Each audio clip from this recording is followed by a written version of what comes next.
AI. It's everywhere you turn these days, right? But we're going past the hype to figure out what this all really means. Right. It can feel like every other article is about AI taking over the world, which, let's be honest, A little dramatic. just a tad. That's why we've got 3 sources today to give us a clear picture. And a good dose of reality, too. We've got Stanford online lectures giving us the ethical rundown. Always important, right? Absolutely. Can't skip the ethics. Yeah. Then we've got RethinkX, the futurists. You know, those guys always bring the big picture thinking. Oh, yeah. Those are the ones who, actually predict the future, Yeah. right? Not just throw ideas around. And to top it off, we're diving into a piece on how to actually navigate all this change strategically. Because that's the key, right? Yeah. It's not enough to just understand it. You've got to know how to use it to your advantage. Exactly. So by the end of this deep dive, you'll not only sound like a total AI whiz, but you'll be spotting opportunities a mile away. You'll be the one at that party everyone wants to talk to. But first things first, we've got to lay down the ethical groundwork. Solid foundations, Can't build a house on sand, right? So let's start with Stanford. They don't mess around. They went straight to the heart of it with 4 key principles for ethical AI: transparency, fairness, privacy, accountability. And these aren't just buzzwords. They have real-world weight. Think about it. Transparency. Let's say you're applying for a loan, and it's an AI making the decision. Oh, scary. A little bit, right. Yeah. Especially if you don't know how it's making that decision. That's where transparency comes in. You need to be able to understand the process, challenge it even if you think it's unfair. It's like you wouldn't play a game without knowing the rules, would you? Exactly. And the same goes for AI. Then there's fairness. Imagine an AI diagnosing diseases, but it was trained on data that's biased towards a certain group of people. So it's only as good as the information it's fed, right? Exactly. And if that information's skewed, the AI is going to be skewed too.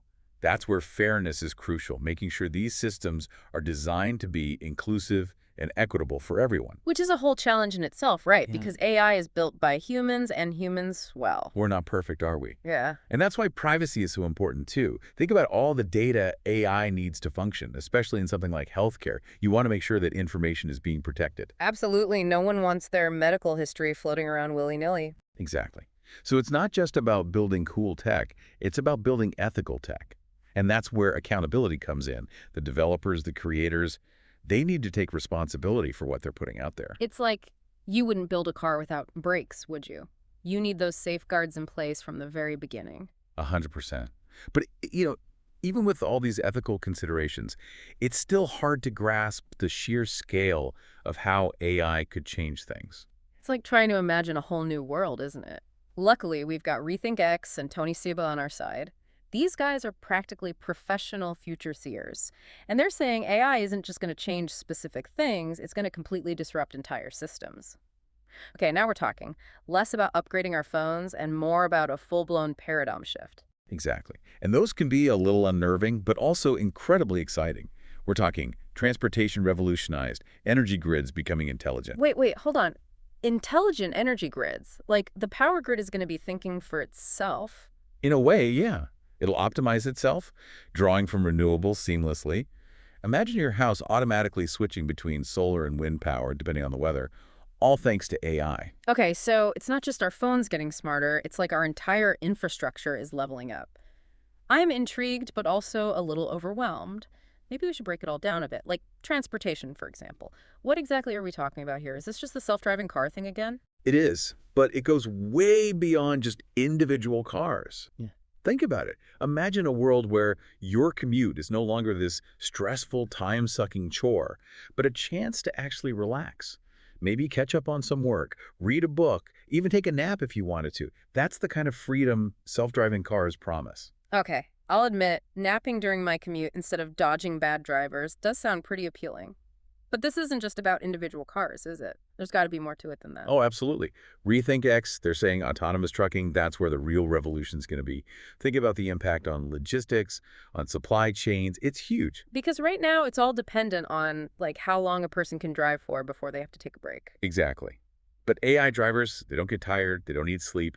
Goods could be transported literally 24/7. It could reshape the entire delivery industry. Wow, suddenly overnight shipping seems kind of slow, doesn't it? Right. And it's not just about speed, it's about safety too. Yeah. AI drivers, they don't get distracted, they don't make mistakes. Potentially, roads could become much safer for everyone. Okay, Yeah, I can get behind that.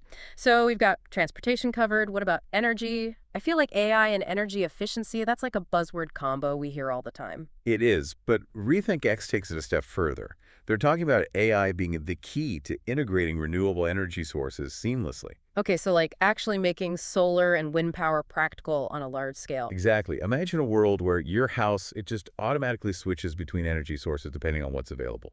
Sunny day, solar panels kick in, windy, wind power takes over, all optimized by AI for cost and efficiency. So we're not just using green energy, we're using it intelligently. That's pretty impressive. Is there a catch? There's always a catch, right? The challenge is going to be making sure the transition is smooth. We're talking about a massive overhaul of existing infrastructure. And then there's cybersecurity, making sure these intelligent grids can't be tampered with. And of course, workforce training, making Oh, sure yeah. people have the skills to manage this new technology. Right, because you can have the most amazing tech in the world, but if nobody knows how to use it, It's useless. Yeah. So, yeah, it's a complex issue, but potentially a game changer. Now let's shift gears a little bit and talk about something that hits a bit closer to home for everyone, healthcare.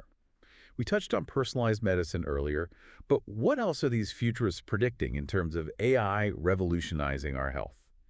One area with massive potential is early disease detection. Imagine AI algorithms. They could analyze your medical data, spot patterns that even doctors might miss, allowing for early intervention. it'd be like having a sixth sense for your own body, catching things before they even become a problem. That's the idea. And it's not just high-tech diagnostics either. Think about AI-powered virtual assistants. They could remind you to take your medication, suggest lifestyle changes, basically act as a 24/7 health coach, personalized to you. Okay, so we're talking about AI potentially transforming how we live, how we get around, how we power our homes, even how we manage our health. It's a lot to process. But there's one big question that always comes up with AI, and I think it's time we addressed it. What about jobs? Yeah, it's a valid concern. Whenever you talk about automation, people immediately think robots are going to take my job.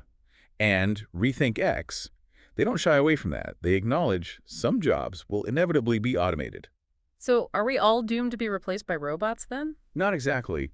Rethink X's point is that the tasks AI is best at data entry, repetitive tasks, things like that, those are actually the tasks that humans often find the least fulfilling. So you're saying maybe it's not a bad thing if AI takes over those jobs. Exactly. It frees us up to focus on things that require uniquely human skills, creativity, problem solving, emotional intelligence.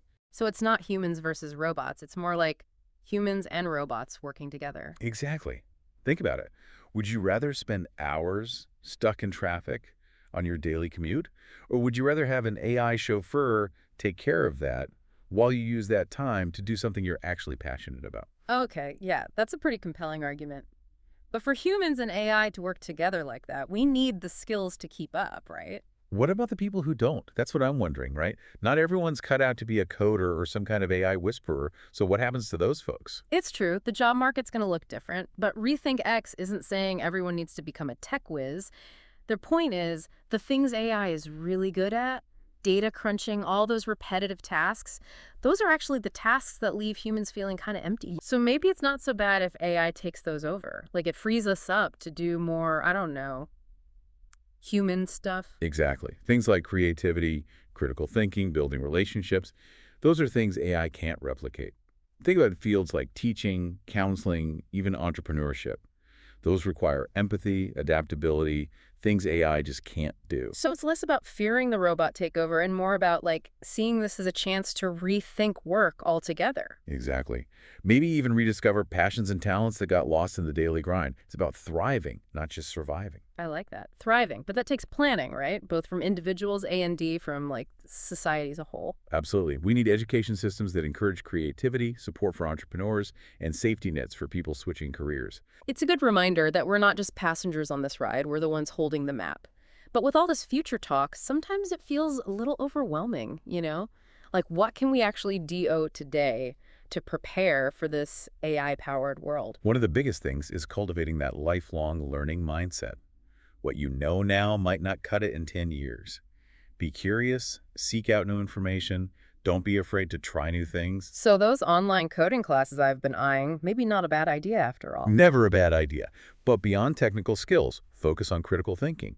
AI is only going to get more prevalent, so being able to analyze information, spot biases, think for yourself, that's going to be huge. Don't just blindly trust the algorithm, right? Question it, challenge it, make sure it's working for us, not the other way around. Exactly. And lastly, don't discount the power of human connection. In an increasingly digital world, that face-to-face interaction, that empathy, it's going to be more valuable than ever. So the future isn't just robots and ones and zeros. It's about like really leaning into what makes us human. Our creativity, our resilience, our ability to connect with each other. Exactly. The people who embrace those qualities, who face this new world with curiosity and an open mind, they're the ones who are really going to thrive. Music to my ears. Well, there you have it, a glimpse into the future of AI and a roadmap for how to navigate all the exciting and, yeah, maybe a little scary changes it'll bring. Remember, stay curious, stay adaptable, and stay connected. The future is ours to shape, folks. And that's a wrap on our AI deep dive. Until next time, keep exploring, keep questioning, and keep the conversation going.